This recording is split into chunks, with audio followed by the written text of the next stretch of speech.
Hello. This is the fourth episode of the Listening Block. In the previous episode, we reviewed the answers to the mock library test. If you haven't watched it yet, just look it up in the playlist. This meta-course has a playlist where you can find all episodes that have already been published. TOEFL iBT, How to Get the Best Score.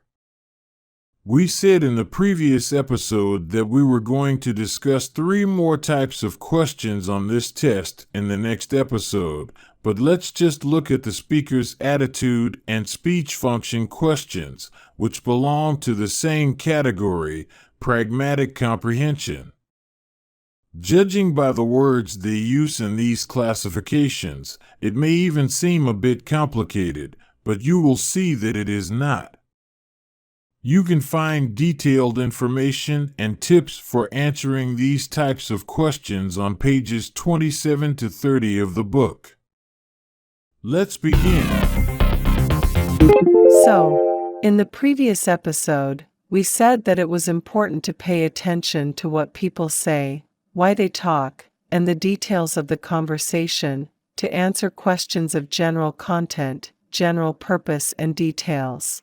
In this episode, we will see 2 very similar types of question: speaker's attitude and speech function questions.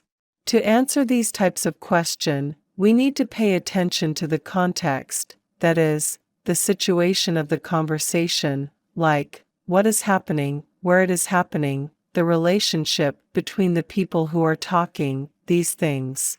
In addition, we also need to pay attention to aspects that go beyond what is said, such as tone of voice, intentions and preferences of speakers, and make deductions based on what is said. The good thing is that in many of these questions, we will listen again to the part of the recording that the question is based on, which is usually very short, so we can focus only on those aspects. Like in that last question from the library conversation, remember, what does the librarian mean when he says this? That is the idea.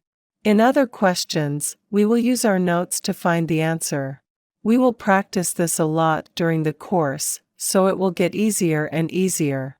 Today is just for us to know the types of question and know what is important to identify the answer.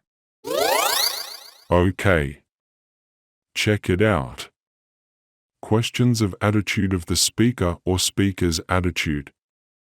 This type of question is to know if we understand how the speaker feels, like if he is confident, in doubt, fearful, distrustful, these things. Or if we understand opinions or preferences indicated by the speaker. Note that I said indicate, okay, because when it comes to feeling, opinion, preference, very often, especially in English, people don't say directly, they imply. But perhaps we do that in our mother language too, like saying, I don't know if this is really a good idea, which means, I think it's a bad idea. You also have to pay a lot of attention to the tone of voice, like if someone says, of course I believe in you, with an ironic tone, we will understand that the person actually doubts it. The second question in the library conversation is a good example of this type of question. Let's see.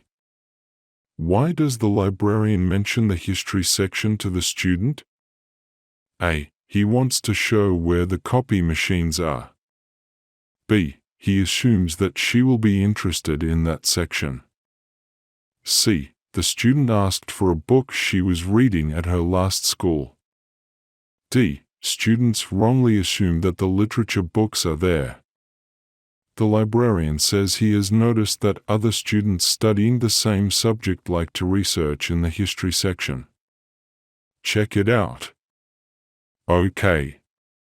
There we have the section for language, literature, and the arts, and upstairs is the history section.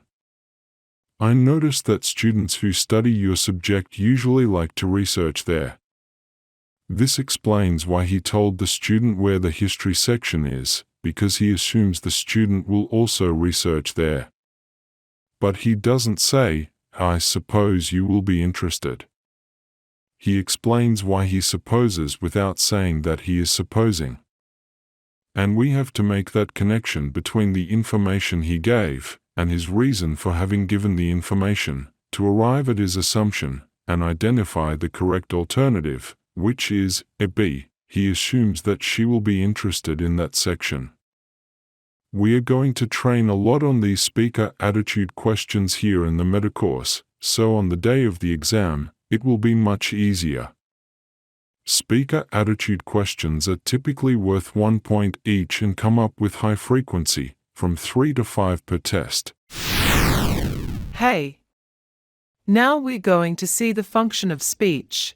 In English, understanding the function of what is said. It's quite simple. It's just for us to understand why people say what they say, like, "I'm not in the mood for chatting."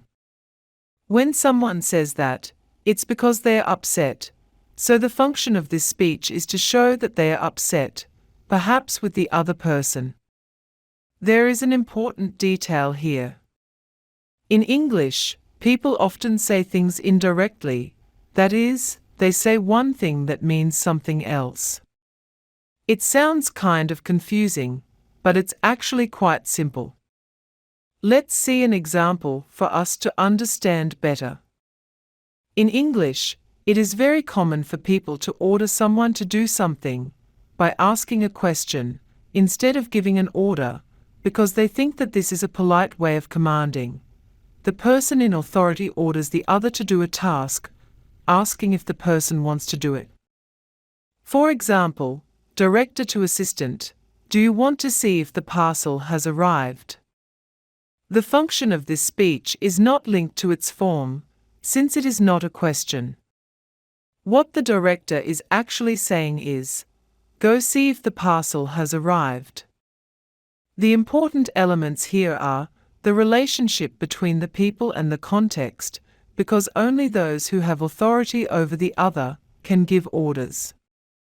So, if the two speakers were work colleagues in the same position, the function of speech would not be to issue an order.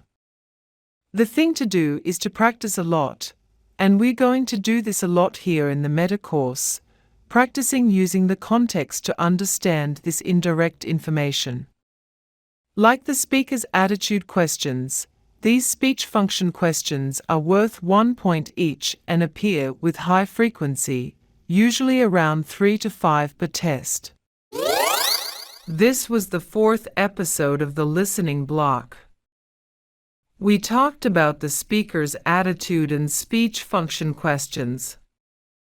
See pages 25 to 28 of the book for detailed information and tips on these two question types, and pages 34 to 42 for a full breakdown of the conversation, questions, and mock test answers. Don't miss the next episode of the listening block. We'll conclude the types of listening test questions and talk more about what to do to get the best result on the TOEFL exam. Don't forget to subscribe to the channel. See you then.